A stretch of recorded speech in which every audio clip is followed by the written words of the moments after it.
Right අපි සුබ දවසක් කියලා ප්‍රාර්ථනා කරමින් අපේ ස්පීඩි ගුණ රසායනය අපි පටන් ගමු. මම හිතන්නේ අපේ 2021 දරුවන්ට මගේ කටහඬ ඇහෙන ප්‍රථම අවස්ථාව මේක තමයි මේ කොරෝනා වසංගතයෙන් පසුව. පසුව කියන්නේ බෑ කොරෝනා වසංගතය තුල. ඉතින් අපි කරන්න පුළුවන් උපරිම දේ මේ වෙලාවේදී කරමු. ඔය දරුවොත් හොඳ උනන්දුවකින් අධ්‍යයන කටයුතු වල නිරත වෙන්න කියලා මම මුලින්ම ඉල්ලා සිටිනවා. මොකද මේක හැමදාම පවතින දෙයක් නෙමෙයි. කොයි වෙලේක හරි මේක ඉවර වෙන්නට ඕනේ. ඉවර වෙනකොට අපි කෙලින් නැගී සිටින්නට දේවල් එකතු කරගෙන ඉන්න ඕනේ. තේරුණානේ හැමෝටම. ඒ නිසා එක උනන්දුවෙන් වැඩ කටයුතු ටික කරගෙන යන්න ඕනේ. ඉතින් ඒ වචන ස්වල්පේ මම ආරම්භයේදී ඔයගලන්ට කියන්නට අවශ්‍යයි. ඉතින් අපි ওই විදිහට පාඩම පටන් ගමු. රයිට්. ඉතින් ඇත්තටම ඔයගලන්ගේ මූණවල දිහා බලාගෙන උගන්වන්න ගොඩක් ආසයි. නමුත් ඉතින් අපිට ඒ අවස්ථාව ලැබිලා නැහැ. ඉතින් ඔයගලගේ මූණවල මතක් කරගෙන මම උගන්වන්න. ඒ වගේම ඔය දරුවොත් මගේ මූණ මතක් කරගෙන අහගන්නට අවශ්‍යයි. තේරුණාද? අපි පළවෙනියටම දකිනවා ඉලෙක්ට්‍රෝන වින්‍යාස ඉස්ගොණුවේ. ඒතර ඉස්ගොණුවේ ඉලෙක්ට්‍රෝන වින්‍යාසවල විශේෂත්වය මොකක්ද? දරුවෝ නෝට් එක කියුවා නේද? ඒතර ඔයගොල්ලෝ දැක්ක විශේෂත්වය තමයි ඉස්ගොණුවේ හැම මූලද්‍රව්‍යයකටම තියෙනවා නිෂ්ක්‍රීය හරයක්. ඒ කියන්නේ අවසාන කවචයේ ඉලෙක්ට්‍රෝන වින්‍යාසයට අභ්‍යන්තරයෙන් තියෙන ඉලෙක්ට්‍රෝන වින්‍යාසය උච්ච වායුවක ඉලෙක්ට්‍රෝන වින්‍යාසය. ඒ සිද්ධියද තමයි අපි කියන්නේ නිෂ්ක්‍රීය හරය කියලා. එතකොට ওই නිෂ්ක්‍රීය හරය කියන එක තියෙන්නේ S ගුණයේ මූලද්‍රව්‍ය වලට විතරක් නෙවෙයි. P ගුණයේ සමහර මූලද්‍රව්‍ය වලටත් ওই නිෂ්ක්‍රීය හරය දක්නට ලැබෙනවා. අපි උදාහරණයක් විදිහට බැලුවොත් එහෙම නයිට්‍රජන් ෆොස්ෆරස් කියන දෙන්න ඒ අයට නිෂ්ක්‍රීය හරයක් තියෙනවා. නමුත් ආසනික්, ඇන්ටිමනි, බිස්මත් ඒ මම කතා කරේ 15 වෙනි කාණ්ඩයේ මූලද්‍රව්‍ය. මේ මූලද්‍රව්‍ය වල නිෂ්ක්‍රීය හරය දක්නට ලැබෙන්නේ නැහැ. ඉතින් ඒ නිසා P ගුණයේ හැම මූලද්‍රව්‍යයකටම නිෂ්ක්‍රීය හරයක් නැහැ. නමුත් S ගුණයේ සෑම මූලද්‍රව්‍යයකටම නිෂ්ක්‍රීය හරයක් තියෙනවා. හොඳයි අපි අපේ දෙවන මාතෘකාවට එමු S ගුණයේ මූලද්‍රව්‍ය වල පොදු ගුණ කියන එක. ඔය දරුවෝ නෝට් එකක් බලා ගන්න මම මේ කතා කරන අතරතුරම පළවෙනි සිද්ධිය තමයි විචල්්‍ය ඔක්සිකරණාංක නැහැ කියන එක. දැන් විචල්්‍ය ඔක්සිකරණාංක කියන්නේ ඔය දරුවෝ දැකලා තියෙනවනේ යකඩ, Fe, අයන් ඕකේ තියෙනවනේ ධන 2 ධන 3.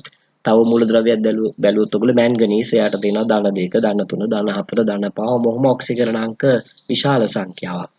නමුත් මේ S ගුණයේ මූලද්‍රව්‍ය වලට ඒ වගේ නැහැ. පළවෙනි කාණ්ඩයට තියෙන ධන 1 විතරයි දෙවෙනි කාණ්ඩයට තියෙන ධන 2 ඔක්සිකරණාංකය විතරයි. ඒක හොඳ ගුණයක්. දෙවෙනි සිද්ධිය අපි කතා කරලා තියෙන්නේ මෘදු ස්වභාවය. දැන් බෙරිලියම් සහ මැග්නීසියම් කියන දෙන්න මෘදු නැහැ S ගුණුවේ. දෙන්න හයියයි. නමුත් අනිත් හැම මූලද්‍රව්‍යයක්ම S ගුණුවේ මෘදු ලෝහ තමයි. ඒකත් ඔළුවට ගන්නට අවශ්‍යයි. ඊට පස්සේ ද්‍රවාංක ගැන. ද්‍රවාංකවලදී බෙරිලියම්ගේ ද්‍රවාංක තරමක් ඉහළයි. නමුත් අපි S ගුණයේ අනිත් අය කවුරු බැලුවත් එයාගේ ද්‍රවාංක හරි අඩු අගයන් තියෙන්නේ. ඒකත් S ගුණයේ ගුණයක්. ඊට පස්සේ තමයි විද්‍යුත් හතාප සන්නායකතාවය. දැන් මේ S ගුණයේ තියෙන මූලද්‍රව්‍ය දරුවෝ හොඳ ලෝහ. හොඳ ලෝහ කියන්නේ මේගොල්ලන්ගේ ඉලෙක්ට්‍රෝන ජලාශය ඔයගොල්ලන්ට මතක ඇති ඉලෙක්ට්‍රෝන ජලාශ ආකෘතිය. ඒ ආකෘතියේ හොඳ ඉලෙක්ට්‍රෝන සංඛ්‍යාවක් මේගොල්ලන්ගේ තියෙනවා. ඒවා නිදහස් ඉලෙක්ට්‍රෝන. හරි ලිහිල්ව බැඳිලා තියෙන්නේ. ඒ හේතුව නිසා මේගොල්ලන්ට හරි පහසුවෙන් විද්‍යුතයයි තාපයයි සන්නායනය කරන්නට පුළුවන්. ඊට පස්සේ තියෙනවා උදරුවන්ට අයනික සංයෝග කියන සිද්ධිය. දැන් බෙරිලියම්ගේ සංයෝග තියෙන්නේ ගොඩක් ඒවා සහ සංයෝජයි. හැබැයි යට අයනික සංයෝග තියෙනවා. නමුත් අපි අනිත් අය දිහා බැලුවොත් එහෙනම් ඒගොල්ලන්ගේ සංයෝග අයනික සංයෝග. දැන් මැග්නීසියම්ගේ හැම සංයෝගයක්ම අයනික නෑ. මැග්නීසියම් දැන් ඔය දරුවෝ ඕගනික් කෙමිස්ට්‍රි වලදී කතා කරනවා ග්‍රීනාඩ් ප්‍රතිකාරකය කියලා එකක් ගැන. අන්න ඒක මැග්නීසියම් වල සහ සංයෝජ සංයෝගයක්. ඉතින් නමුත් මැග්නීසියම්ගේ ගොඩාක් සංයෝග අයනිකයි. හැබැයි S ගුණයේ ওই බෙරිලියම් මැග්නීසියම් ගැන පොඩ්ඩක් අපි අමතක කළොත් අනිත් අය ගැන ඒ හැමෝගෙම සංයෝගය තාම ප්‍රබල අයනික සංයෝග වෙනවා. ඊට පස්සේ තියෙනවා දරුවන්ට මෙතන ඝනත්වය ගැන. දැන් ඝනත්වය ගැන ඔයගොල්ලෝ මොකද හිතන්නේ? සෝඩියම් කැල්ලක් දැකලා තියෙන ඉස්කෝලේදීනේ අපි සෝඩියම් කැල්ලක් වතුරට දාපුවම මොකද වෙන්නේ? වතුරේ ගිලුනද සෝඩියම් කැල්ල? නෑනේ. වතුර මත පාවුණා. පාවෙලා තමයි ගිනි ගත්තේ. ඒතකොට S ගුණයේ මූලද්‍රව්‍ය වල ඝනත්වය ගොඩක් අඩුයි. හැබැයි ඒක හැමතිස්සෙම හිතන්න එපා වතුරට වඩා හැමෝගෙම ඝනත්වය අඩුයි කියලා. එහෙම නෙවෙයි. ඝනත්වය පොදුවේ අඩු ඝනත්ව තියෙන්නේ සෝඩියම් ගත්තොත් එහෙම ලිතියම් වගේ ඒවා ගත්තොත් ඒවා ජලයට වඩා අඩු ගණන්ක තියෙනවා ජලය මත පාවෙනවා. ඒ ගැනත් මේක අවධානයට ගන්නට අවශ්‍යයි. ඊට පස්සේ දින ඔය දරුවන්ට ප්‍රතික්‍රියාශීලීතාවය. ඔය දරුවෝ දන්නවා මේ එස්කෝනුවේ මූලද්‍රව්‍ය වලින් බෙරිලියම් මැග්නීසියම් හැරුණාම අනිත් අය හරිම රියැක්ටිව්. රියැක්ටිව් කියන්නේ මොකද්ද? දැන් ඔය දරුවෝ දන්නවා ලෝහයක ප්‍රතික්‍රියාශීලතාවය කියන්නේ ඉලෙක්ට්‍රෝන පිට කිරීමේ හැකියාව නේද? මේ ඉලෙක්ට්‍රෝන පිට කිරීමේ හැකියාව මේ එස්කෝනුවේ හරි ඉහළයි. මට කියන්න ඇයි මේ එස්කෝනුවේ මූලද්‍රව්‍යයන්ගේ ඉලෙක්ට්‍රෝන පිට කිරීමේ හැකියාව වැඩි? ඇයි කියලා මතක් කරන්න. මොකද්ද හේතුව? මේගොල්ලන්ගේ පරමාණු කාර්යය විශාලයිනේ. ඒ වගේම සපලන්‍යෂ්ටික ආරෝපණය අඩුයිනේ. එතකොට ඉලෙක්ට්‍රෝන පිට ගන්න ලේසිද අමාරුද? මතක් කරන්න. පරමාණුවේ සයිස් එක ලොකුයි. සපලන්‍යෂ්ටික ආරෝපණය අඩුයි.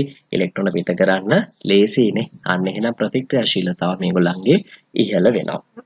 ඔන්න ඔය ටික තමයි අපි මේ දෙවන මාතෘකාවෙන් කතා කරලා තියෙන්නේ.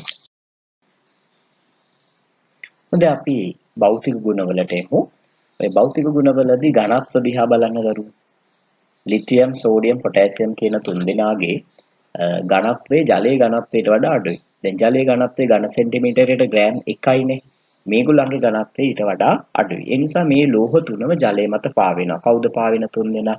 ලිතියම්, සෝඩියම්, පොටෑසියම් කියන තුන් දෙනා. එතනින් එහාට තියෙන හැම මූලද්‍රව්‍යයක්ම ජලයේ ඝනත්වයට වඩා වැඩි නිසා ජලය තුල ගිලෙනවා අපිට දක්නට ලැබෙනවා. ද්‍රවාංකවලදී අපිට highlight කරගන්න ඕන ද්‍රවාංකය තමයි බෙරිලියම් වල ද්‍රවාංකය. ඒක 1287ක් වෙනවා. ඒක අනිත් අය හැමෝටම වඩා විශාල අගයක්. ඉතින් ඒ නිසා ඒ ගැන අහන්නට පුළුවන් විභාගෙදී බෙරිලියම් ගැන. ඒ කියන්නේ මුළු S ගුණුවෙන්ම ද්‍රවාංකය වැඩිම කෙනා කවුද? එයා බෙරිලියම්. ඒකට තියෙනවා ටිකක් විශේෂ වැඩි ද්‍රවාංක අගයක්. ඊට පස්සේ ඔය දරුවන්ට පෙන්නලා තියෙනවා ඊට පල්ලෙහෙන් ඔය ඇනායනවල නම් ඒ ඇනායනවල නම් මම ඔය දරුවන්ට මීට පෙරත් පුරුදු කරලා තියෙනවා O-2 ඉතින් කොහොමද දන්නව ඔක්සයිඩ් කියලා O22- කියන්නේ කවුද? පෙරොක්සයිඩ් නේද? O21- කියන්නේ සුපර් ඔක්සයිඩ්. සල්ෆයිඩ් ඔයගොල්ලෝ අඳුරනවා. ඇසිටලයිඩ් නැත්නම් කාබයිඩ් කියලා කියනවා. හයිඩ්‍රයිඩ් ගැන, නයිට්‍රයිඩ් ගැන, ෆොස්ෆයිඩ් ගැන එහෙමනම් ඔය දරුවෝ දන්නවා. ඔවත් කොළවල ලියලා පාඩම් කරන්න ඕනේ. නිකන් ඇහැට බලලා මතක හිටින්නේ නෑ දරුවෝ. ඒ නිසා කොළවල ලියන්න මේ හැම දෙයක්ම ඔය දරුවෝ ලියන්නේ කොළවල. දැන් අපි දීලා තියෙන භෞතික ගුණ පවා කොළවල එක සැරයක් ලිව්වා නම් ටිකක් අර දල වශයෙන් අගයන් වල මතකයක් තියෙනවා. හැබැයි අගයන් පාඩම් කරන්න කියලා නම් මම කියන්නේ ඒක අවශ්‍ය දෙයක් නෙවෙයි. නමුත් මේ එතනින් පල්ලෙහා දීලා තියෙනවා කොළවල ලියලා අනිවාර්යෙන් මතක තියෙනකම් පාඩම් කරගන්න වෙනවා. හොඳයි අපි දැන් තුන්වෙනි මාතෘකාවට එනවා. ඒකෙදි උදව්වන්ට තියෙන S කෝණුවේ මූලද්‍රව්‍ය වල ස්වභාවික පැවැත්ම කියන දේ. දැන් S කෝණුවේ මූලද්‍රව්‍ය ස්වභාව ධර්මයේ ස්වභාවයේ පවතින්නේ කොහොමද? උදව්ව දන්නවා රත්තරන්, රිදී වගේ දේවල් පොළවේ ඒ මූලද්‍රව්‍ය ස්වරූපයෙන්ම අපිට හම්බ වෙනවා. අපි දන්නා රත්තරන් විදියටම තමයි අපි එළියට ගන්නෙ. අරගෙන ඒක පොඩ්ඩක් පිරිසිදු කරගන්නවා. සිල්වත් ඒ වගේ. නමුත් මේ S කෝණුවේ මූලද්‍රව්‍ය හරිම ප්‍රතික්‍රියාශීලී නිසා ඒගොල්ලෝ මේ පොළවේවත් කොහේ හරි තැනක ඒ කියන්නේ ගංගාවකවත් මුහුදේවත් මේ මූලද්‍රව්‍ය ස්වරූපයෙන් අපිට හම්බ වෙන්නේ නැහැ. ඒගොල්ලෝ අපිට හම්බ වෙන්නේ ස්වරූප තුනකින්. එකකට අපි කියනවා අද්‍රාව්‍ය ලවණ. දෙවෙනි එකට කියනවා අද්‍රාව්‍ය ලවණ. තුන්වෙනි එක ඇලුමිනෝ ඔසිලිකේට. දැන් ද්‍රාව්‍ය ලවණ ගැන හිතා ගන්න පුළුවන් කරදියේ, මිරිදියේ, එහෙම නැත්නම් භූගත ජලයේ පවා දිය වෙලා තියෙන්නට පුළුවන් S කෝණයේ මූලද්‍රව්‍ය වල සංයෝග. Sodium chloride, potassium chloride, magnesium sulphate ඒවා ඔය දරුවෝ දන්නවා වතුරේ දිය වෙලා තියෙන S කෝණුවේ සංයෝග. ඒවා මුහුදේ අපිට ප්‍රධාන වශයෙන් පේනවා. ඊට අමතරව ගංගා, කලපු ඒ වගේ ඒවාත් අපිට ඔය ලවණ දක්නට ලැබෙනවා. ඊට පස්සේ උදරුවන්ට අද්‍රාව්‍ය ලවණ ගැන කතා කළොත් වතුරේ දිය වෙන්නේ නැති ලවණ වශයෙන්ුත් මේගොල්ලෝ හම්බ වෙනවා. දැන් උදාහරණයක් ඩොලොමයිට් කියන්නේ මොනවාද? කැල්සියම් කාබනේටුයි මැග්නීසියම් කාබනේටුයි එකට එක මවුල අනුපාතයෙන් පවතින ඛනිජය තමයි ඩොලොමයිට් කියන්නේ. ඒකේ මවුල අනුපාතය 1:1යි. එතකොට ওই ඩොලොමයිට් වල තියෙනවා කැල්සියම් මැග්නීසියම් කාබනේට් නේ. එතකොට අන්න අද්‍රාව්‍ය ලවණයක්. ඒ වගේමයි තවත් ඔය CaF2 කියන සංයෝගය කැල්සියම් ෆ්ලුවරයිඩ් කියලා අපි රසායනිකව හඳුන්වන එක. ඛනිජයක් වශයෙන් අපි ඒක ෆ්ලුවස්පා ඛනිජය කියලා කියනවා. අන්න ඒකත් වතුරේ දිය වෙන්නේ නැති කෙනෙක්. අන්න ඒ වගේ අද්‍රව්‍ය ලවණ විශාල සංඛ්‍යාවක් අපිට දක්නට ලැබෙනවා. තුන්වෙනුව ඇලුමිනෝ සිලිකේට. දැන් ඇලුමිනෝ සිලිකේට කියන්නේ දරුවෝ ඒ හැම එකකම තියෙන ඇලුමිනියම් ඔක්සයිඩ් එකකුයි සිලිකන් ඩයොක්සයිඩ් කොටසකුයි. ඒකේ සංයුතිය දරුවෝ පාඩම් කරලා තියාගන්න ඕනේ. දැන් අපි ගත්තොත් එහෙම ෆෙල්ස්පා කියන khනිජය. ඒ ෆෙල්ස්පා කියන එකේ තියෙනවා පොටෑසියම් ඔක්සයිඩ් එකකුත්, ඇලුමිනියම් ඔක්සයිඩ් එකකුත්, සිලිකන් ඩයොක්සයිඩ් 6කුත්. සෝඩා ෆෙල්ස්පා කියන එකට ගියොත් අපි සෝඩා කියලා කැලලක් අලුතෙන් එකතු කළොත් අන්න එතන තියෙන සෝඩියම් ඔක්සයිඩ් එකයි ඇලුමිනියම් ඔක්සයිඩ් එකයි සිලිකන් ඩයොක්සයිඩ් 6යි සෝඩා ෆෙල්ස්පා. එතකොට අපි තව තියෙනවා බෙරිල් කියලා khනිජයක් එහෙම. මේ බෙරිල් කියන khනිජය බෙරිලියම් වලින් ව්‍යුත්පන්න වෙන ඇලුමිනෝ සිලිකේටයක්. මැණික් වල ওই khනිජය දක්නට ලැබෙනවා.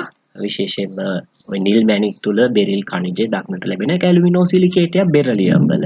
අන්න ඒ ටික තමයි මෙතන තියෙන දරුවෝ මේ මං දීලා තියෙන ලවණ හැම එකක්ම පාඩම් කරන්න වෙනවා හොඳට. තේරුණාද? ඒවා කොළවල ලියලා පාඩම් කරගන්න. එළිය ගොරවනවා. මං හිතන්නේ ඒකත් ඇහෙනවා ඔයගලන්ට. මම මේ මධ්‍යම රාත්‍රියේ තමයි මේ වැඩ කටයුතු කරගෙන යන්නේ බොහොම නිශ්ශබ්ද පරිසරයක. නමුත් අද ගොරවනවා වහිනවා. මං හිතන්නේ පොඩි ඩිස්ටර්බන්සස් පොඩ්ඩක් තියෙනවා. ගණන් ගන්න එපා. අපි වැඩේ අදගෙන යමු. හරි. ඉතින් හොඳ අපි ඊළඟ මාතෘකාවට එමු. මං පොඩ්ඩක් වෙලා නතර වෙලා හිටියා.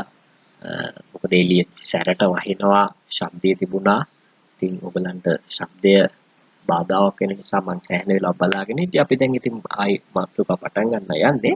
එස්කොනුවේ මූලද්‍රව්‍ය වල ප්‍රතික්‍රියා. මේ ප්‍රතික්‍රියා විශාල සංඛ්‍යාවක් වගුවක් ඇසුරින් ඉදිරිපත් කරලා තියෙනවා.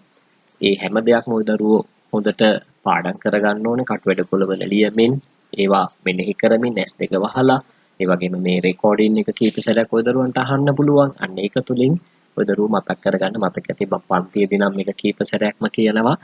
ඉතින් මේ වෙලාවේදී කීප සැරයක් කියන්න අවශ්‍ය නැහැ. මොකද ඔයගොල්ලෝ ගාව රෙකෝඩින් එකක් තියෙන නිසා ඔයගලන්ට පුළුවන් රෙකෝඩින් එකෙන් කීප සැරයක් අහලා මේක ධාරණය කරගන්න. ඔන්න දැන් බලන්න අපි ඉස්සලම් වාතයේ රත් කරපුවාම මේ ලෝහ මොනවද වෙන්නේ කියලා කතා කරලා තියෙනවා. ලිතියම් වලින් හැදෙනවා ලිතියම් ඔක්සයිඩ් සහ ලිතියම් වල නයිට්‍රයිඩ් කියන සංයෝග දෙක. සෝඩියම් වලින් හැදෙන්නේ ඔක්සයිඩ් සහ පෙරොක්සයිඩ්. පොටෑසියම් වලින් ඔක්සයිඩ් හැදෙනවා, පෙරොක්සයිඩ් හැදෙනවා, සුපරොක්සයිඩ් හැදෙනවා. ඒ වගේම රුබීඩියම් සීසියම් වලිනුත් ඒ සංයෝග වර්ග තුනම ඒ කියන්නේ මොකද්ද සංයෝග තුනම කිව්වේ ඔක්සයිඩය පෙරොක්සයිඩය හා සුපරොක්සයිඩය කියන සංයෝග තුනම ඒ තුන් දෙනා හදනවා. කවුද තුන් දෙනා මතක් කරන්න? පොටෑසියම්, රුබීඩියම් සහ සීසියම් නේද? අය අපි බෙරිලියම් සිට බේරියම් දක්වා ගත්තම මේගොල්ලන්ට වාතය රත් කරපුවාම සංයෝග දෙකක් හදන්න හැකි. එකක් ඔක්සයිඩය, අනිත් එක තමයි නයිට්‍රයිඩය. ඉතින් නයිට්‍රයිඩ් හදන්නේ පළවෙනි කාණ්ඩේ ලිතියම් විතරයි.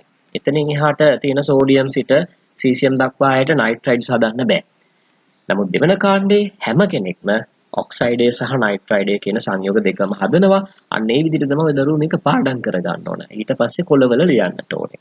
අපි යමු ඊට පස්සේ තියෙන කාණ්ඩය ඒක තමයි වැඩිපුර ඔක්සිජන් සමග කියලා මම හඳුන්වලා තියෙන එක.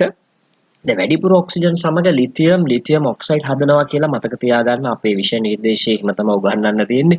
නමුත් ඔයගොල්ලෝ ඉන්ටර්නෙට් වලින් ගිහිල්ලා හෙව්වොත් එහෙම ලිතියම් වල තව සංයෝග හදනවා ඒවා පාඩම් කරන්න එපා. ඒකෙන් අපිට අවාසියක් වෙන්නේ මේ දේවල් එහෙම පාඩම් කරගත්තොත්. අපි දැනගන්න ඕනේ ඔක්සයිඩය හදනවා කියලා විතරයි. ওই දරුවෝ නෙට් සර්ච් කරලා පෙරොක්සයිඩ් සුපරොක්සයිඩ් පාඩම් කරන්න යන්න එපා. කොහොම අවධාරණය කරන කරුණක් මේක.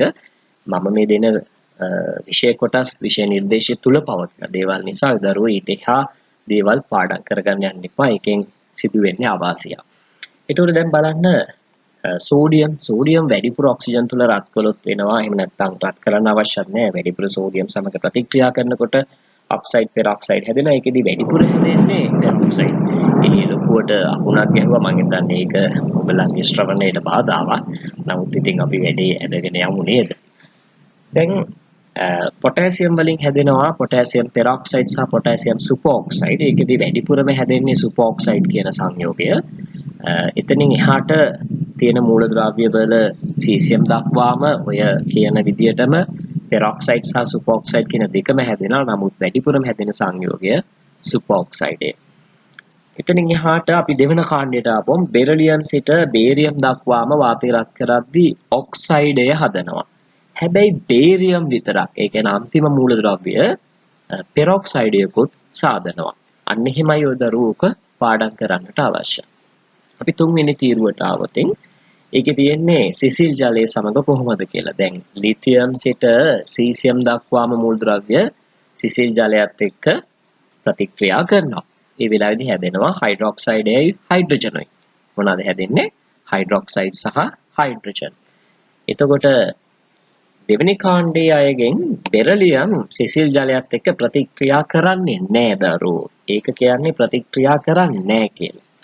නමුත් මැග්නීසියම් ප්‍රතික්‍රියා කරනවා ඇහැට පේන විදිහට වෙන්නේ නැහැ. ඒ නිසා අපි කියනවා පෙනෙන ප්‍රතික්‍රියාවක් නැත කියලා. අපි කිව්වොත් එහෙම ප්‍රතික්‍රියාවක් නැත කියලා ඒක වැරදි. පෙනෙන ප්‍රතික්‍රියාවක් නැත කියලායි කියන්නේ. ඊට පස්සේ එතනින් එහාට තියෙන කැල්සියම්, ස්ට්‍රොන්ටියම්, බේරියම් මේ අය නම් අනිවාර්යයෙන්ම ජලයත් එක්ක හොඳට පේන විදිහට ප්‍රතික්‍රියා කරනවා, බුබුලු දානවා, ගිනි ගන්නවා. ඔය වගේ හොඳට ප්‍රතික්‍රියාව අපිට පේනවා බේරියම් දක්වා. එහෙදි හැදෙන්නේ හයිඩ්‍රොක්සයිඩය සහ හයිඩ්‍රජන්. මැග්නීසියම් වලින් හැදෙන්නේ ඇත්තටම හයිඩ්‍රොක්සයිඩ් සහ හයිඩ්‍රජන් අර පෙනෙන ප්‍රතික්‍රියාවක් නැත කිව්ව නිසා අපි එතනදී ප්‍රතික්‍රියාවක් ලියලා නැහැ. නමුත් හැදෙන්නේ හයිඩ්‍රොක්සයිඩ් තමයි. අපි යමු ඊළඟ තීරුවට. ඒකේ තියෙන්නේ මොනවාද? උණු ජලයත් එක්ක. උණු ජලයත් එක්ක දරුවෝ ලිතියම් සිට සීසියම් දක්වාම හයිඩ්‍රොක්සයිඩ් සහ හයිඩ්‍රජන් හදනවා. මේක හැබැයි හරිම ප්‍රබල දරුණු ප්‍රතික්‍රියාවක්. මම ඔයගලන්ට මේවා වීඩියෝස් වලින් පෙන්නනවා. ඉතින් සමහරට අපිට ඔයගලන්ට වීඩියෝස් එවන්නත් වෙයි. බලන්නට අපි බලමු ඒවා පසුව. ඒ වීඩියෝස් වලින් අපි දකිනවා මේගොල්ලෝ උණු වතුරට දැම්මොත් එහෙම හරි ප්‍රබල ලෙස ස්ෆෝටනයක්. ඒ කියන්නේ පිපිරීමක් සහිතව ප්‍රතික්‍රියා කරනවා ලිතියම් සිට සීසියම් දක්වාම. ලිතියම් වල පවා ප්‍රබල ප්‍රතික්‍රියා සිදු වෙනවා. සීසියම් දක්වා යනකොට නම් එහි ප්‍රබලතාව ගොඩක් වැඩි වෙනවා. අපි ගත්තොත් බෙරලියම්. බෙරලියම් උණු ජලය සමග ප්‍රතික්‍රියා කරනවාද නැද්ද කියලා එහෙම සඳහනක් නැහැ. ඒකයි මම මේකට ඉරක් ගහලා තියෙන්නේ. ඒ වගේ දේවල් ඔය දරුවන්ගෙන් අහන්නෙත් නැහැ විභාගෙදී. තේරුණාද? ඊට පස්සේ අපි එතනින් පල්ලෙහාට ගියොත් එimhe මැග්නීසියම් සිට බේරියම් දක්වා අනිවාර්යෙන් උණු ජලයත් එක්ක ප්‍රතික්‍රියා කරනවා. ඒ ප්‍රතික්‍රියා කරන එක හැට පේනවා. මැග්නීසියම් වල පවා ප්‍රතික්‍රියාව සිදු වෙනවා පේනවා බුබුලු දමමින්. ඔක ඉස්කෝලේදී ඔයගොල්ලෝ කරන්න මැග්නීසියම් පටියක් කරන් සුද්ධ කරලා දෙපැත්ත හොඳට හූරලා උණු වතුරට දාන්න. හොඳට බුබුලු දාමින් ප්‍රතික්‍රියා කරනවා පේනවා. තේරුණාද? ඊට පස්සේ අපි එනවා හිමාලය සමග. හිමාලය සමග ලිතියම් සිට සීසියම් දක්වාම ප්‍රතික්‍රියා අධික ස්ෆෝටනයක් සහිතව සිදුවන ප්‍රතික්‍රියා හැදෙන්නේ හයිඩ්‍රොක්සයිඩ් සහ හයිඩ්‍රජන්. අපි බෙරලියම් සහ මැග්නීසියම් දෙන්න දිහා බලනවා. මේක හයිලයිට් වෙන්න ඕන. අපි ඇත්තටම මෙතන මේ දීලා තියෙන වගේත් එක හයිලයිට් කරලා තියෙනවා. ඒගොල්ලන්ගෙන් හැදෙන්නේ ඔක්සයිඩ්. හයිඩ්‍රොක්සයිඩ් හැදෙන්නේ නැහැ දරුවෝ. ඔක්සයිඩ් සහ හයිඩ්‍රජන් තමයි හැදෙන්නේ. කාගෙන් එහෙම හැදෙන්නේ? බෙරලියම් සහ මැග්නීසියම් වලින්. නමුත් අපි කැල්සියම්, ස්ට්‍රොන්ටියම්, බේරියම් කියන මූලද්‍රව්‍ය වලට ගියපුවම ඒවෙන් හැදෙන්නේ හයිඩ්‍රොක්සයිඩ් සහ හයිඩ්‍රජන්. තේරුණාද? එහෙනම් ආයෙ මෙනෙහි කරන්න. හිමාලය සමග පළවෙනි කාණ්ඩයේ අය හැමෝම හදන්නේ හයිඩ්‍රොක්සයිඩ් සහ හයිඩ්‍රජන්. දෙවන කාණ්ඩයගෙන් පළවෙනි දෙන්න. කවුද පළවෙනි දෙන්න? බෙරිලියම් සහ මැග්නීසියම් හදන්නේ ඔක්සයිඩය. එතනින් එහාට හැදෙන්නේ හයිඩ්‍රොක්සයිඩය. ඊට පස්සේ දරුවන්ට ඊළඟ තීරුවලදී බොහොම පැහැදිලිව පේනවා කාබන් එක්ක හදලා තියෙන්නේ ඇසිටලයිඩ් කියන සංයෝගය. මේකට කාබයිඩ් කියලා හඳුන්වනවා. ඇසිටලයිඩ් කියන වචනේ වඩාත් සුදුසු වෙන්නේ. හැමෝම ඇසිටලයිඩයක් හදනවා. නයිට්‍රජන් සමග ලිතියම් විතරයි ප්‍රතික්‍රියා කරලා නයිට්‍රයිඩයක් හදන්නේ. එතනින් එහාට සීසියම් දක්වා එහෙම සංයෝගයක් හදන්නේ නැහැ. ඒ කියන්නේ ප්‍රතික්‍රියාවක් සිදු වෙන්නේ නැහැ නයිට්‍රජන් එක්ක. බෙරිලියම් සිට බේරියම් දක්වාම නයිට්‍රයිඩය කියන සංයෝගය හැදෙනවා. නයිට්‍රයිඩය කියන සංයෝගය හැදෙනවා. අපි හයිඩ්‍රජන් එක්ක බැලුවම ඔන්න ඔකේ විශේෂ දෙයක් තියෙනවා. හයිඩ්‍රජන් සමග S ගුණුවේ බෙරිලියම් ප්‍රතික්‍රියා කරන්නේ නැහැ. දැන් ඔය අලුත් රිසෝස් බුක් එකේ ඒක පැහැදිලිව කියලා තියෙනවා බෙරිලියම් සමග හයිඩ්‍රජන්ගේ ප්‍රතික්‍රියාවක් සිදු වෙන්නේ නැහැ කියලා. එහෙනම් පොදුවේ ප්‍රකාශනයක් දුන්නොත් S ගුණුවේ සියලුම මූලද්‍රව්‍ය හයිඩ්‍රජන් සමග ප්‍රතික්‍රියා කරයි අන්න වැරදි. කිව්වොත් එimhe කාබන් සමග ප්‍රතික්‍රියා කරයි කියලා මොකද කියන්නේ? හරිද වැරදිද? අනිවාර්යෙන් හරිනේ. ඒ විදිහට නයිට්‍රජන් එක ගත්තොත් නෑ. නයිට්‍රජන් එක්ක හැමෝටම ප්‍රතික්‍රියා කරන්න බෑ. හයිඩ්‍රජන්ටත් එහෙමයි. නයිට්‍රජන්ටත් එහෙමයි. කාබන් එක්ක හැමෝම ක්‍රියා කරනවා. හැබැයි ෆොස්ෆරස්, සල්ෆර් ඒ අයත් එක්ක හැම මූලද්‍රව්‍යයක්ම S ගුණුවේ ප්‍රතික්‍රියා කරලා ඒ අදාළ සංයෝගය හදනවා. ෆොස්ෆරස් වලින් ෆොස්ෆයිඩයක් හැදෙනවා. සල්ෆර් වලින් සල්ෆයිඩයක් හැදෙනවා. ඉතින් හැලජන ගැන මෙතන මම සඳහන් කරලා නැති වුණාට කියන්නම්. හැලජන සමගත් හැම කෙනෙක්ම ක්‍රියා කරලා හේලයිඩයක් හදනවා. ඉතින් ওই ටික තමයි මේ වගුවෙන් තියෙන. ওই දරුවෝ මේ රෙකෝඩින් එක 3-4 සැරයක් අහමින් මේක ධාරණය කරගන්න, කටුවැඩ පොළවල ලියන්න. අන්න ඒකෙන් තමයි ওই දරුවන්ට මේක හරියටම සෙට් වෙන්නේ. පැහැදිලි නේද?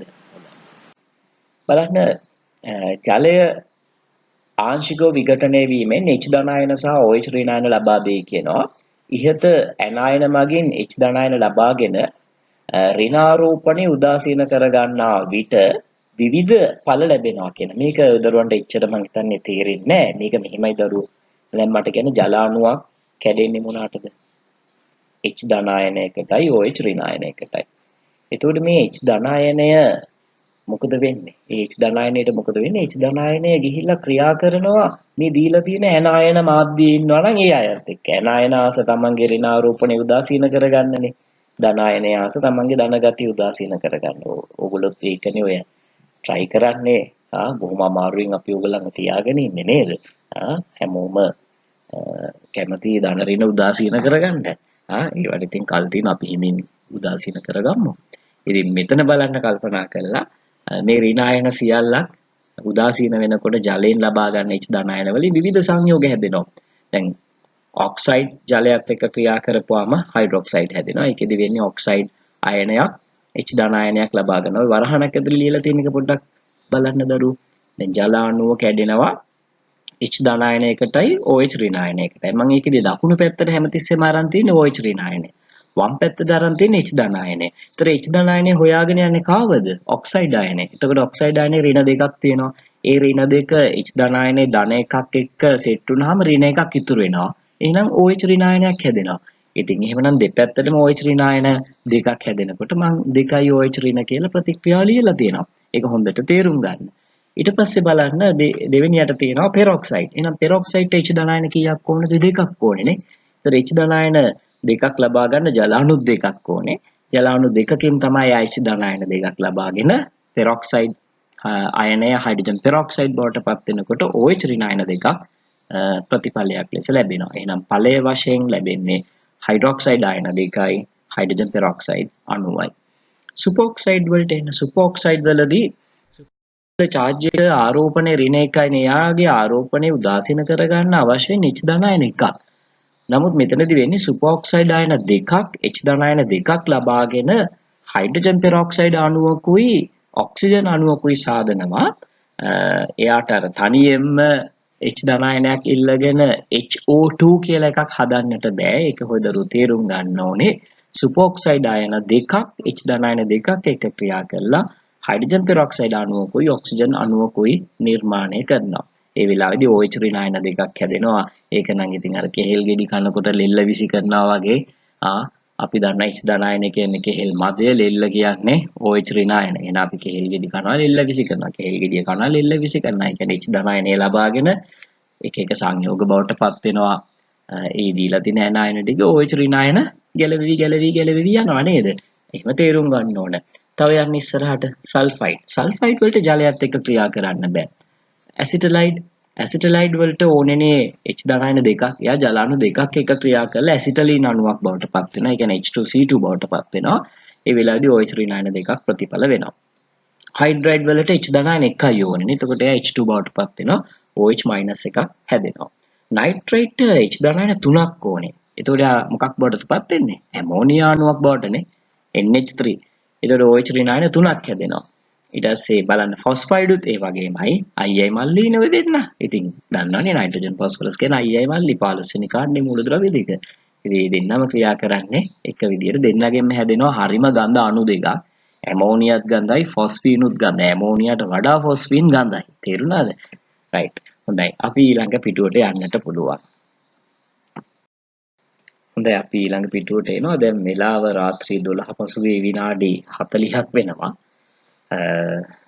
අපි ඉතින් ගොඩක් මහන්සිලා වැඩ කරන්න ඕන. මමත් ගොඩක් මහන්සි වෙනවා. ඔය දරුවෝ ගොඩක් මහන්සිලා මේ වැඩේ හොඳට කරගන්න ඕනේ. තේරුණාද? ඉතින් බලන්න මේ ඊළඟ පිටුවේදී ඔය දරුවන්ට තියෙන්නේ ප්‍රතික්‍රියා සම්පූර්ණ කිරීමක්. ඒ කියන්නේ ඔයගලන්ට ඔය කලින් ලබාගත් දැනුමෙන් මේ ප්‍රතික්‍රියා සම්පූර්ණ කරන්නට අවශ්‍යයි. දැන් සෝඩියම් ඔක්සයිඩ් ජලයත් එක්ක මොනවාද හදන්නේ? දැන් ඔය දරුවෝ දන්න ඔක්සයිඩ් අයනයක් ජලයත් එක්ක හදන්නේ හයිඩ්‍රොක්සයිඩ්නේ. එහෙනම් මෙතන හැදෙන සංයෝගය තමයි සෝඩියම් හයිඩ්‍රොක්සයිඩ්. ඊට පස්සේ බලන්න සෝඩියම් පෙරොක්සයිඩ්. සෝඩියම් පෙරොක්සයිඩ් වතුරට දාපුවම මේක ඇතුලේ තියෙන පෙරොක්සයිඩ් අයනය. ඒක එහෙමනම් පත් වෙන්න ඕනේනේ හයිඩ්‍රජන් පෙරොක්සයිඩ් බවට. ඒ සඳහා H ධන අයන දෙකක් ගන්න ඕනේනේ. කොහින්ද H ධන අයන ලබා ගන්නේ? ජලයෙන්නේ. එහෙනම් ජල අණු දෙකක් ඕනනේ. ජල අණු දෙකකින් H+ දෙකක් ඉල්ලගෙන පෙරොක්සයිඩ් අයනය හයිඩ්‍රජන් පෙරොක්සයිඩ් බවට පත් වෙනවා. අර අපි කිව්වනේ විසිවන කෙහෙල් එල්ල. කෙහෙල් එල්ල කිව්වේ කාටද? OH ඍණායනයට. අන්න ඒකෙන් හැදෙනවා එතකොට සෝඩියම් හයිඩ්‍රොක්සයිඩ් දෙකක්. ඊට පස්සේ බලන්න පෙරොක්සයිඩයක් තියෙනවා පොටෑසියම් පෙරොක්සයිඩ්. ඒකත් ඒ විදිහෙන් ප්‍රතික්‍රියාවක් කරන්නේ. එහෙනම් පළමු මොනවාද වෙන්න ඕනේ? පොටෑසියම් හයිඩ්‍රොක්සයිඩුයි හයිඩ්‍රජන් පෙරොක්සයිඩුයි. දැන් බේරියම් වල ඔය ලියලා තියෙන සංයෝගය දරුවෝ පටල ගන්න එපා. සුපරොක්සයිඩයක් නෙවෙයි. ඔක පෙරොක්සයිඩයක්. මොකද බේරියම් වල සංයුජතාවය දෙකක්නේ. එයාගේ කැටායනේ ධන දෙකේ කැටායනේ. ඒ කැටායනයත් එක්ක තියෙන්නේ O2 - 2 කියන අයනේ. ඒ තියෙන්නේ පෙරොක්සයිඩ් ඇනායනේ. එහෙනම් බේරියම් පෙරොක්සයිඩුයි ජලය ප්‍රතික්‍රියා කරාට පස්සේ ලැබෙන්න ඕන මොනවද? කියන්න. මොනවද වෙන්න ඕනේ? බේරියම් හයිඩ්‍රොක්සයිඩුයි හයිඩ්‍රජන් පෙරොක්සයිඩුයිනේ. බේරියම් හයිඩ්‍රොක්සයිඩුයි හයිඩ්‍රජන් පෙරොක්සයිඩුයි. ඊට පස්සේ බලන්න අන්න සුපර් ඔක්සයිඩයක් අහුවෙනවා. KO2. ඒකේ තියෙන්නේ O2 මට කියන්න සුපර් ඔක්සයිඩ් අයනයක් ජලයත් එක්ක ක්‍රියා කරනකොට මොනවාද හැදෙන ඵල? හයිඩ්‍රොක්සයිඩ් අයන ඒ වගේම හයිඩ්‍රජන් පෙරොක්සයිඩ් සහ ඔක්සිජන් හැදෙනවානේ. අමතරව ඔක්සිජන් හැදෙනවා. එහෙනම් සුපර් ඔක්සයිඩයක් වතුරට දාපුවම තමයි ඔක්සිජන් පිට වෙන්නේ. එහෙනම් මෙතනදී හැදෙන්න ඕන පොටෑසියම් වල හයිඩ්‍රොක්සයිඩ්, හයිඩ්‍රජන් පෙරොක්සයිඩ් සහ ඔක්සිජන් හැදෙන්නට ඕනේ. ආයසරයක් මතක් කරන්න පෙරොක්සයිඩයක් වතුරට දැම්මොත් මොනවාද හැදෙන්නේ? හයිඩ්‍රජන් පෙරොක්සයිඩ් ඊට අමතරව OH-. එතකොට සුපර් ඔක්සයිඩයක් වතුරට දැම්මොත් මොනවාද හැදෙන්නේ? OH- හැදෙනවා අනිවාර්යෙන්. හයිඩ්‍රජන් පෙරොක්සයිඩ් උත් හැදෙනවා. ඔක්සිජන් පිට වෙනවා. අන්න අමතරව ඔක්සිජන් පිට වෙනවා. එහෙනම් ඊට පස්සේ දීලා තියෙනවා දරුවන්ට රුබීඩියම් වල සුපර් ඔක්සයිඩයක්. එහෙනම් ඒකෙනුත් හැදෙන්න ඕනේ රුබීඩියම් හයිඩ්‍රොක්සයිඩ්, හයිඩ්‍රජන් පෙරොක්සයිඩ් සහ ඔක්සිජන්. ඊට පස්සේ බලන්න නයිට්‍රයිඩ්ස්. මතක් කරගන්න නයිට්‍රයිඩ් අයනයක් H+ කීයක් ගත්තද? 3ක් නේ. මොනවාද හැදිච්ච අණුව? ඇමෝනියා. එහෙනම් ඔය ලිතියම් නයිට්‍රයිඩයට වතුරට දාපුවාම ඒ ලිතියම් නයිට්‍රයිඩුයි වතුරයි ප්‍රතික්‍රියා කරලා හැදෙනවා ලිතියම් හයිඩ්‍රොක්සයිඩුයි ඇමෝනියා වායුවයි. ඒ හැදෙන ඇමෝනියා වායුව වතුරේ දිය වෙනවා. එතකොට අපිට ඇමෝනියා ගන්ධය තදට දැනෙන්නේ නැහැ. ඇමෝනියා ගන්ධය දැනෙන්න නම් ඒ ද්‍රාවණය රත් කරන්න ඕන. එතකොට නම් ඇමෝනියා ගන්ධය එළියට එනවා කඩාගෙන විඳගෙන. ඊට පස්සේ බලන්න මැග්නීසියම් නයිට්‍රයිඩ්. මැග්නීසියම් නයිට්‍රයිඩ් වතුරට දාපුවම හැදෙන්න ඕන ඇමෝනියා. ඊට අමතරව මැග්නීසියම් හයිඩ්‍රොක්සයිඩ්. කැල්සියම් නයිට්‍රයිඩ් උත් ඒ විදිහට. සෝඩියම් වල ෆොස්ෆයිඩයක්. මතක් කරගන්න ඔය දරුවෝ ෆොස්ෆයිඩයක් H+ කීයක් ගන්නවද? එයාට ඕනේ 3ක්. මොනවාද හැදෙන්නේ? ගොඩක් ගඳ අණුවක්. නම මොකද්ද? ෆොස්ෆීන්. හරි? ෆොස්ෆීන් කියන ගෑස් එක ඒක ගොඩක් ගඳ අණුවක් කියලා මම කිව්වා. ඒක මතක තියාගෙන ඉන්න. ඒතර මෙතනදී හැදෙනවා සෝඩියම් වල හයිඩ්‍රොක්සයිඩුයි ෆොස්ෆීන් වායුවයි. ඊට පස්සේ දීලා තියෙනවා කැල්සියම් වල ෆොස්ෆයිඩයක්. එයත් ඒ විදිහටම ෆොස්ෆීන් හදනවා, කැල්සියම් හයිඩ්‍රොක්සයිඩ් උත් හදනවා. මැග්නීසියම් වලිනුත් එහෙමයි. දැන් බලන්න සෝඩියම් වල මන් දීලා තියෙන ඇසිටලයිඩ් එකක්. ඒ ඇසිටලයිඩ් අයනය කියන එකේ සූත්‍රය මොකක්ද? මතක් ගන්න ඇසිටලයිඩ් අයනය කියන්නේ මොකක්ද? මතක් කරන්න. C2 2-. ඒතර C2 2- ට H+ කීයක් ඕනද? දෙකක් නේ. හැදුනේ මොකද්ද? එතකොට දැන් මෙනෙහි කරන්නේ C2 2- H+ දෙක ඉල්ලගත්තම හදනවා H2C2 නේ. අපි ඒකට කියනවා ඇසිටලින් කියලා. ඇසිටලින් කියන්නේ උදරුව දන්නවා ගිනි ගන්නා සුළු වායුවක්. ඔය ඇසිටලින් සමහර අවස්ථාවල ඉන්ධන විදිහටත් පාවිච්චි කරනවා. හැබැයි ටිකක් අමාරුයි ඒක ඉන්ධනයක් ලෙස පාවිච්චි කරන්න ස්ෆෝටනයක් ඇති වෙන නිසා. නමුත් ඔය දරුවෝ දන්නවා ඔක්සි ඇසිටලින් දැල්ල. ඔය ලෝහ පාස්සන්න ගන්න ඔක්සි ඇසිටලින් දැල්ල හදන්නේ ඔය ඇසිටලින් ගෑස් එක පාවිච්චි කරලා. එතකොට මැග්නීසියම් වල කාබයිඩ් වලට වතුර දාපුවමත් ඔන්න ඔය ඇසිටලින් පිට වෙනවා. ඔය ඇසිටලින් පළතුරු ඉදීම සඳහා හෝමෝනයක් උත්තේජකයක් ලෙස ක්‍රියා කරනවා. ඒ නිසා තමයි ඔය මිනිස්සු කියන්නේ කාබයිඩ් ගහනවා කියලා. කාබයිඩ් ගහනවා කියලා මේ කාබයිඩ් කියන සංයෝගය ගෙනල්ලා කෙහෙල් කැනක් මතු පිටට හලන්නේ නැහැ. හරි එහෙම කරන්නේ කරන්නේ ඔය කැල්සියම් කාබයිඩ් කැට ටිකක් අරගෙන ඒකට වතුර දානවා මොකක් හරි භාජනයක තියලා වතුර දාලා අර කෙහෙල් කැන් වගේ එහෙම නැත්නම් ගස් ලබු ගෙඩි වගේ ඒවා තියෙන කාමරයකට උක තියලා ඒ කාමරේ වහලා යනවා. දවසක් විතර පැය කීපයක් එහෙම තිබ්බම මේ පළතුරු ඉදීම උත්තේජන වෙනවා. දැන් මෙතනදී පළතුරු ඉදීම උත්තේජනය වීමෙන් අපිට හානියක් වෙන්නේ නැහැ. නමුත් උතන ප්‍රශ්නේ තියෙන්නේ මේකයි. ඔය පැහිච්ච නැති පළතුරුත් ඕකෙදී ඉදෙනවනේ. ඈ ඔය කබ්බ ෆෝම් වෙනවා වගේ අර පැහිච්ච නැති පළතුරුත් ඉදෙනවා. ඉතින් එතකොට රස නෑ ඒක. ඒකයි කේස් එක තියෙන්නේ. දැන් ඔය ගැට අඹ තියෙනවා ඇතුලේ අඹ ඇටයක්වත් නැති අඹ තියෙනවා කහ පාටට අම්මට සිරි කපපුවම ඇටෙත් එක්ක කැපිලා යන්නේ. මේක චරස් ගාලා ඒ කියන්නේ මේකේ ඉදිච්ච දෙයක් වුණාට ඒක පැහිලා නෙමෙයි ඉදිලා තියෙන්නේ. ඉතින් එතකොට ඒක රස නෑ. ඉතින් ඒකයි සිද්ධිය. ඒ නිසා දරුවෝ හිතන්න බෑ කාබයිඩ් ගැහුවා මේක විෂයි කියලා. ඔය විදිහේ දෙයක් තමයි එතනින් සිදු වෙන්නේ. හැබැයි සමහර තියනවා මේ ওই මං කියන විදිහට නැතුව ඒ පළතුරු වලට ස්ප්‍රේ කරන රසායන ද්‍රව්‍ය තියෙනවා. අන්න ඒවා නම් හොඳ නැහැ. ඒ පළතුරු වල ලෙල්ලෙන් ඇතුළට ගිහිල්ලා අපිටත් ඒක ආමාශගත වෙනවා, රුධිරගත වෙනවා. අන්තිමට අපි පොළොවට පස් වෙනවා බොහොම ඉක්මනට ඒවා කාපුවම. තේරුණාද? ඉතින් කාබයිඩ් ගැන ඉගෙන ගන්න.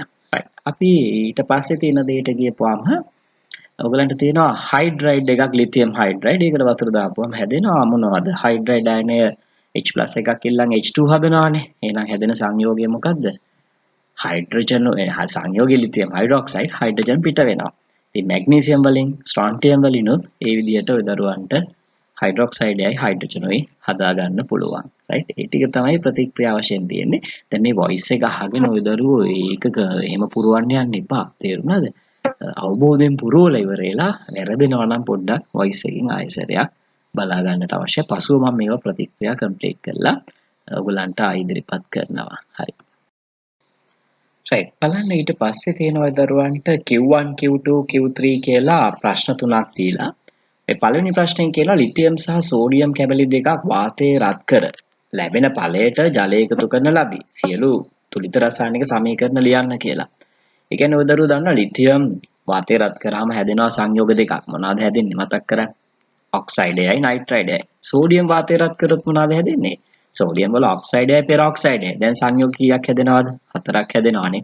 ওই සංයෝග හතරට වතුර දාපුවාම තවත් ප්‍රතික්‍රියා හතරක් සිදු වෙන්නේ නැහැ. ලිතියම් නයිට්‍රයිඩ් වලට වතුර දාපුවාම මොනවාද හැදෙන්න ඕන? ලිතියම් වල හයිඩ්‍රොක්සයිඩුයි මොනවාද? ඇමෝනියා ගෑස් එකයි. ඊට පස්සේ ලිතියම් වල ඔක්සයිඩ් එක තිබ්බනේ. ඒකට වතුර දාපුවම ලිතියම් හයිඩ්‍රොක්සයිඩ් බවට පත් වෙනවා.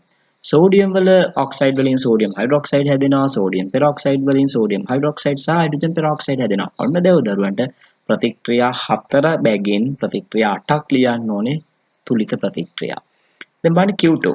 Q2 කියන්නේ සෝඩියම් කැල්සියම් කැබලි දෙකක් නයිට්‍රජනුයි ඔක්සිජනුයි සම මවුල මිශ්‍රණයක් තුල දහනය කර ලැබෙන ඵලයට ජලය එකතු කිරීමක්. ඉතින් දැන් බලන්නකෝ සෝඩියම් නයිට්‍රජන් එක ක්‍රියා කරනවද? මතක් කරන්න නෑනේ. ඔක්සිජන් එක්ක ක්‍රියා කරනවා. සංයෝග කීයක් හැදෙනවද? දෙකක් නේ. ඔක්සයිඩුයි පෙරොක්සයිඩුයි.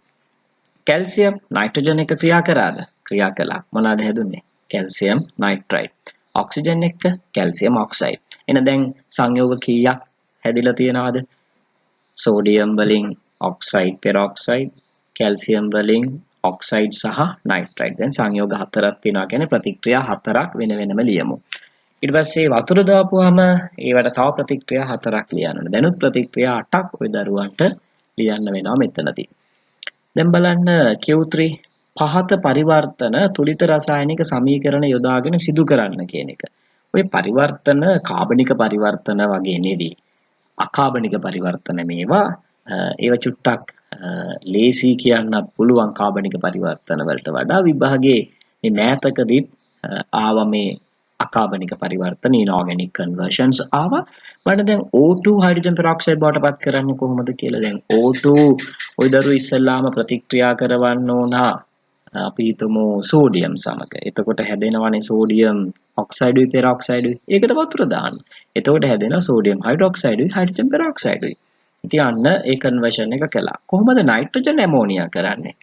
ওই දරුවන්ට පුළුවන් මැග්නීසියම් කැල්සියම් වගේ ලෝහයක් කරන් නයිට්‍රජන් එක ප්‍රතික්‍රියා කරවන්න. මොනවද ලැබෙන්නේ? නයිට්‍රයිඩයක් ලැබෙනවා. ඒ නයිට්‍රයිඩයට වතුර දානවා. එතකොට මොනවද ලැබෙන්නේ? ඇමෝනියා. ඊට පස්සේ බලන්න කාබන් වලින් ඇසිටලින් කාබන් අරගෙන උදවන්න පුළුවන් ඒ කාබයිඩයක් බවට පත් කරන මොනවද දාලාද? ඔය සෝඩියම් කැලලක් දාලා රත් කරන්න පුළුවන්. එහෙම නැත්නම් කැල්සියම් එක්ක රත් කරන්න පුළුවන්. එකෙන් කාබයිඩයක් හැදෙනවා. ඒකට වතුර දාපුවම ඇසිටලීන් පිට වෙනවා. හරි නැත්නම් ඇසිටලයිඩයක් කියන්නත් පුළුවන්. හොඳම වචනේ තමයි කාබයිඩ් කියන්නේ නැතුව ඇසිටලයිඩ් කියන එක. තේරුණාද? දැන් පොස්පරස් කියන එකෙන් ෆොස්ෆින් හදාගන්න යනකොට අපිට පුළුවන් සෝඩියම් එක්ක ෆොස්ෆරස් කැලලත් අදින් රත් කරන්න. ඒ වෙලාවේදී හැදෙනවා සෝඩියම් වල ෆොස්ෆයිඩයක්.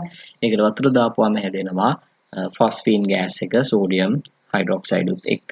ඉතින් අපිට ඒ ඕන කරන දේ එතනදී හදාගන්න පුළුවන්.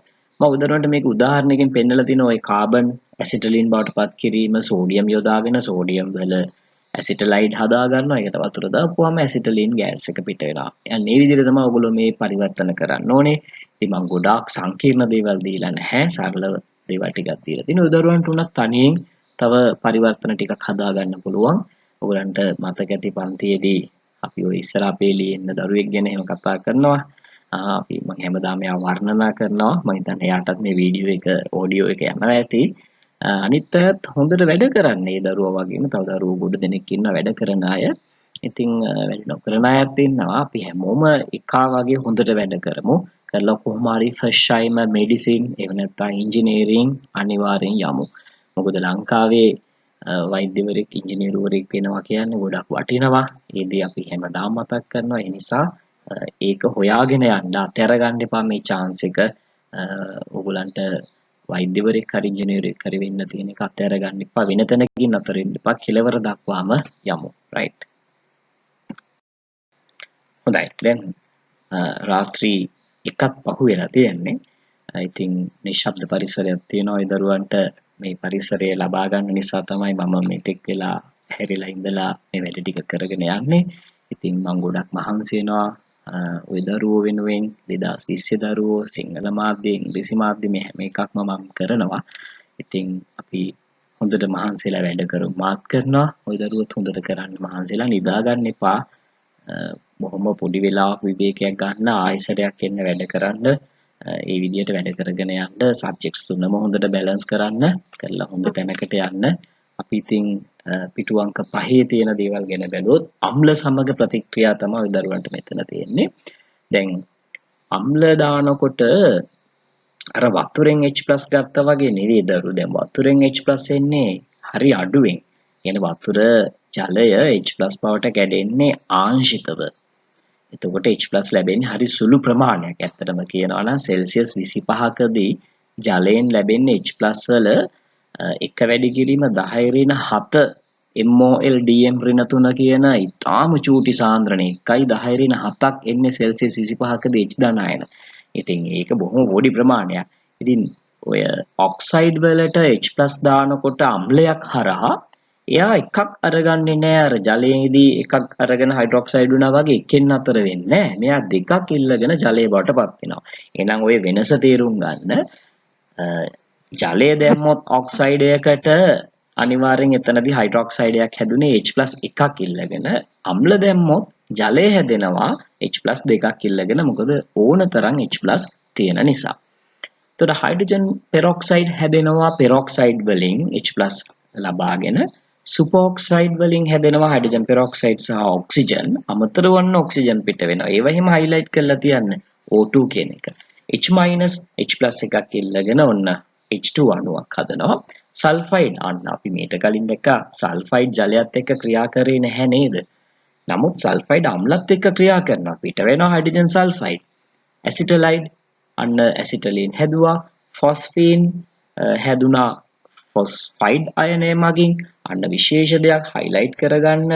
මොකක්ද? නයිට්‍රයිඩ් H+ 3ක් ඉල්ලන් ඇමෝනියා බවට පත් වෙන්නේ නෑ ආම්ලික මාධ්‍යයකදී. ඊට එහා යනවා. ඊට එහා යනවා කියන්නේ ඇමෝනියා බාෂ්මික අණුවක් නේ. ෆොස්ෆීන් උදාසීන අණුවක්. ඇමෝනියා බාෂ්මික අණුවක්. එතකොට බාෂ්මික නිසා යා මාධ්‍යයෙන් තව H+ එකක් ඉල්ලගෙන ඇමෝනියම් අයනයක් බවට පත් වෙනවා. එහෙනම් අන්න විශේෂ ප්‍රතික්‍රියාවක් නයිට්‍රයිඩයකට අම්ල දැම්මොත් හැදෙන්නේ ඇමෝනියම් අයනයක්. නමුත් ෆොස්ෆයිඩයකට අම්ල දැම්මොත් හැදෙන්නේ ෆොස්ෆේන්. එතකොට නයිට්‍රයිඩයකට ජලය දැම්මොත් ඇමෝනියා, ෆොස්ෆයිඩයකට ජලය දැම්මොත් ෆොස්ෆේන්. ඉතින් ඒවා සංසන්දනාත්මකව හොඳට මතක තියාගෙන ඉන්න ඕනේ. ඒක මම රතු පෑනිනුත් ලියලා තියෙනවා. ඇමෝනියා බාෂ්මික නිසා තවදුරටත් H ධනායන සමග ප්‍රතික්‍රියා කර ඇමෝනියම් සාදයි කියලා. දැන් S2 වහගෙන මෙනෙහි කරන්න. මොකද්ද මෙනෙහි කරන්න ඕනේ? ඔක්සයිඩ් වලට අම්ල දැම්මොත් මොනවාද හැදෙන්නේ කියන්න. ජලය. පෙරොක්සයිඩ් වලින් මොනවාද හැදෙන්නේ? ඔගොල්ලෝ කියන්න මට ඇහුන්නේ නැති වුණාට කියන්න. Hydrogen peroxide. එතකොට සුපර් ඔක්සයිඩ් වලින් මොනවාද හැදෙන්නේ කියන්න. හයිඩ්‍රජන් පෙරොක්සයිඩුයි මොනවද? ඔක්සිජනුයි. එතකොට හයිඩ්‍රයිඩ් වලින් හයිඩ්‍රජන්. එතකොට සල්ෆයිඩ් වලින් හයිඩ්‍රජන් සල්ෆයිඩ් නේද? ඇසිටලයිඩ් වලින් ඇසිටලින්. ෆොස්ෆයිඩ් වලින් ෆොස්ෆීන්. මට කියන්න බලන්න නයිට්‍රයිඩ් වලින් මොනවද හැදෙන්නේ? මොනවාද?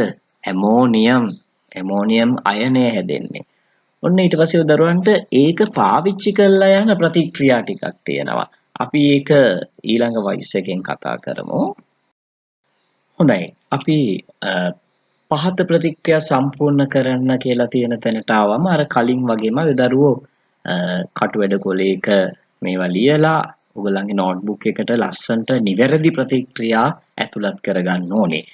දැන් මම ප්‍රතික්‍රියා ටික කියනවා මාත් එක්කම ඔයගොල්ලොත් කියන්න.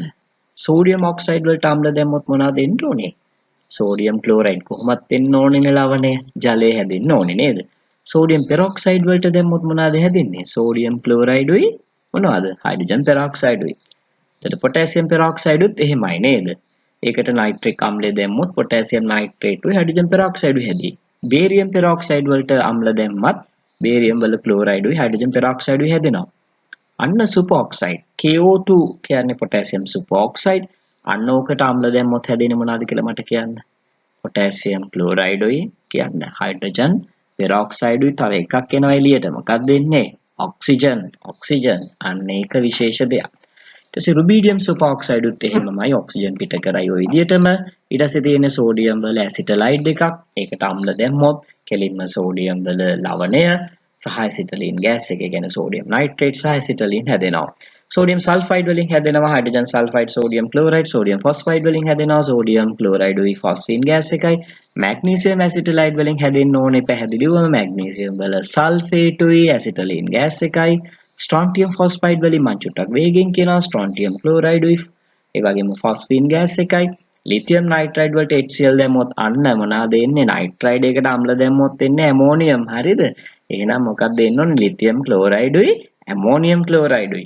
එතනින් එහාට තියෙන්නේ දෙකම නයිට්‍රයිඩ්ස්. ඒ නයිට්‍රයිඩ්ස් දෙකේදීම හැදෙන්නේ අදාළ ඇමෝනියම් ලවණය. ඒ කියන්නේ ඇමෝනියම් සල්ෆේට් හැදෙයි.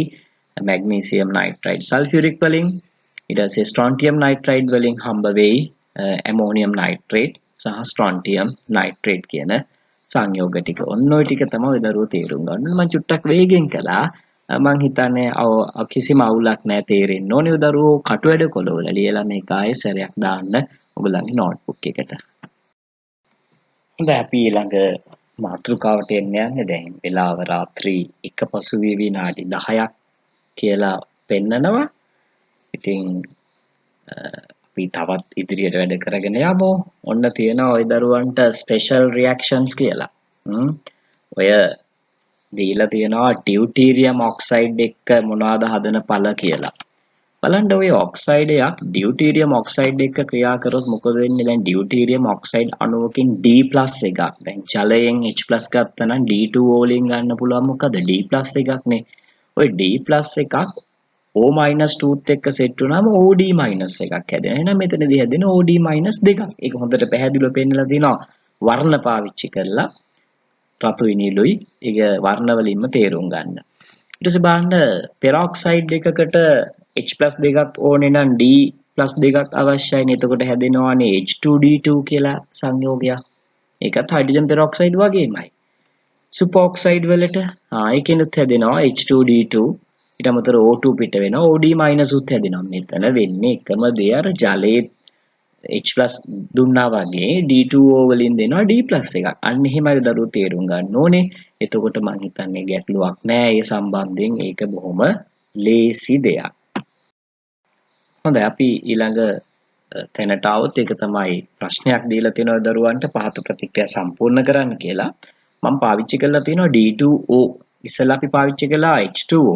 තියෙන ඔය දරුවන්ට අකුරක් විදිහට D අකුර විතරයි මාරු වෙලා තියෙන්නේ. එහෙනම් තේරුම් ගත්තා නම් ප්‍රතික්‍රියා කටපාඩම් කරන්න නැතුව මේක හරි ලස්සනට සම්පූර්ණ කරත හැකියි.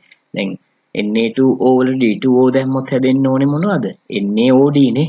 අර NaOH වගේ H වෙනකොට D එනවා. අන්න එහෙම තමයි මේ ප්‍රතික්‍රියා ටික සම්පූර්ණ කරන්න ඕනේ. මම මේ ප්‍රතික්‍රියා ටික සියල්ල ලියලා ඔයගලන්ට ඉදිරියේදී එකතු කරන්නම්. ඒක ඔයගොල්ලෝ බලාගෙන හරි වැරදි මාක් කරගන්නට පුළුවන්. දැන් ඔය Q2 කියන තැනට එනවා. Q2 කියන තැනදී උදාහරණයක් දීලා තියෙනවා ජලයයි D2O සමමෞල මිශ්‍රණයක් තුල එක එක දේවල් ප්‍රතික්‍රියා කරවීමක් ගැන. දැන් උදාහරණ බලන්න Na2O2 වලට අපි ජලය දැම්මොත් හැදෙනවා සෝඩියම් හයිඩ්‍රොක්සයිඩුයි හයිඩ්‍රජන් පෙරොක්සයිඩුයි. ඒතර D2O මික්ස් වුණොත් හැදෙනවා NaOD සහ D2O2 කියන සංයෝගය. ඉතින් එhmenan විදරුවන්ට මේක වෙන වෙනම ප්‍රතික්‍රියා වශයෙන් ලියන්නට පුළුවන් ජලයත් එක්කත් G2Oත් එක්කත්. ඒ වගේම ලිතියම් වල ඇසිටලයිඩ් වලට ගියොත් අන්න එතන ටිකක් සංකීර්ණයි. අන්නේ හේතුව නිසා මම ඒකේ ප්‍රතික්‍රියා ටික යට ලියලා තිනවා. බලන්න ඒක මාත් එක්කම බලමු. Li2C2 ජලයට දාපුවම එතන හැදෙනවා ලිතියම් හයිඩ්‍රොක්සයිඩුයි H2C2. ඒ වගේම D2Oත් එක්ක රියැක්ට් කරොත් හැදෙනවා LiOD සහ D2C2. ඔන්න දැන් තියෙනවා සමමෞලනේ. ඒතර දෙන්නටම ඕනනම් එකට ඇවිල්ලා සෙට් වෙන්න පුළුවන්. ජල අණුවකුයි D2O අණුවකුයි එකට આવොත් ජල අණුවෙන් H+ එකක් එනවා D2O අණුවෙන් D+ එකක් එනවා. අන්න ඒ H+ එක D+ එක දෙන්න දෙපැත්තෙන් ඇසිටලයිඩ් අයනයේ තියෙන අර ඍණ දෙකේ ආරෝපණය ඒක ඍණ එක බැගින්නේ තියෙන්නේ. අන්න ඍණ එක බැගින් තියෙන ආරෝපණය උදාසීන කරනවා. ඉතින් ඒ වෙලාවේදී හැදෙනවා විශේෂ සංයෝගයක්. ඒක නමක් දුන්නොත් ඒකත් ඇසිටලින්ම තමයි. බලන්න මේ ඇසිටලින් එක මම ප්‍රසාරණය කරලා ලියලා පෙන්නලා තියෙනවා. අර ත්‍රිත්ව බන්ධනයේ දෙපැත්තේ එක පැත්තකට D එකක් අනිත් පැත්තට H එකක් කියලා. ඉතින් ඒක ඒ විදිහට තමයි ලියන්නට වෙන්නේ. ඔය දරුවන්ගෙන් එහෙම ප්‍රශ්න අහනවා විභාගෙදී විශේෂයෙන්ම කෙටි ප්‍රශ්න පත්‍රය වගේ දේවල් අහනවා. ඒ නිසා ඒ අවබෝධය හොඳට තියාගන්න අවශ්‍ය වෙනවා. හොඳයි අපි වැඩ කටයුතු මෙතනින් අද දවසේ ටික අපි ඉවර කරනවා.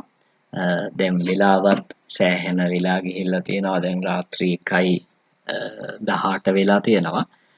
ඉතින් ඇස්සේ නැත්තම් ඊට කලින් මේ වැඩ ඉවර කරගන්න තිබුණා. ඔය දරුවෝ මේක හොඳට අධ්‍යයනය කරන්න. මම ඉතිරි කොටසත් මේ විදිහටම ඔයගලන්ට ස්ලයිඩ් ෂෝ එකකින් ලබා දෙන්නම්. ඉතින් මේ කාර්ය කිරීමේදී මට අමතක කරන්න බෑ මගේ පරණ ශිෂ්‍ය කණ්ඩායම මේකට මට ගොඩක් උදව් කරනවා. නවින්දු අයියා, එතනින් යන චන්දුල අයියා, මනුහර අයියා, ඒ වගේම අක්කා ඉදිරියට එන අක්කා, ඒගොල්ලෝ හැමෝම උදව් වෙලා තමයි මේ වැඩ කටයුතු කරගෙන යන්නේ. ඉතින් ඒ අයටත් ගොඩක් මං ස්තුති කරනවා.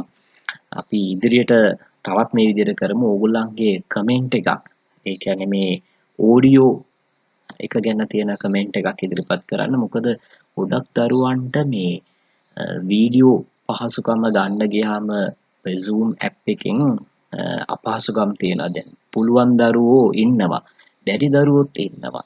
ඉතින් අපිට මේ බැරි දරුවෝ දිහත් බලන්න වෙනවා. සමහර අයට ඒ ස්මාර්ට්ෆෝන් එකකුත් නැහැ. ගෙදරත් ඒක නැති වෙන්නට පුළුවන්. ලැප්ටොප් එකක් නැහැ. ඉතින් ඒ හේතුව නිසා මම ගොඩක් කල්පනා කළා මේ විදිය දෙයක් හොඳ වෙයි කියලා. ඉතින් අපිට මේකෙන් අපි බලමු කොච්චර දෙයක් අපිට ලැබෙනවද කියලා. ඔය දරුවෝ ඇත්තටම Tamanට දැනෙන දේ ඉදිරිපත් කරන්න. ඒ කියන්නේ මේකෙන් ඔයගලන්ට ගොඩ යන්න පුළුවන්ද? එහෙම නැත්නම් ඊටත් එහා ඔයගලන්ට වීඩියෝස් වලට එහෙම යන්න ඕනද කියලා Zoom app එකෙන්.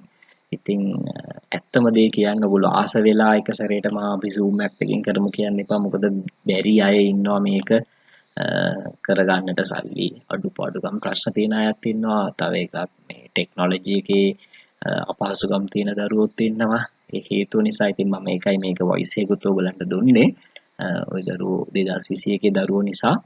ඉතින් ওই දරුවෝ බලන්න මේ දේෙන් ඇත්තටම හොඳට දෙයක් කරගන්න පුළුවන්ද කියලා. මම විශ්වාස කරනවා මේ දේ කරගන්න නම් පුළුවන් කියලා. මම ඉතිරි වැඩ ටික තව ටික දවසකින් දාන්නම්. ඒකත් ඔය උනන්දුවෙන්ම කරගෙන යන්න. එහෙනම් හැම දිනාටම ජය වේවා කියලා ප්‍රාර්ථනා කරනවා.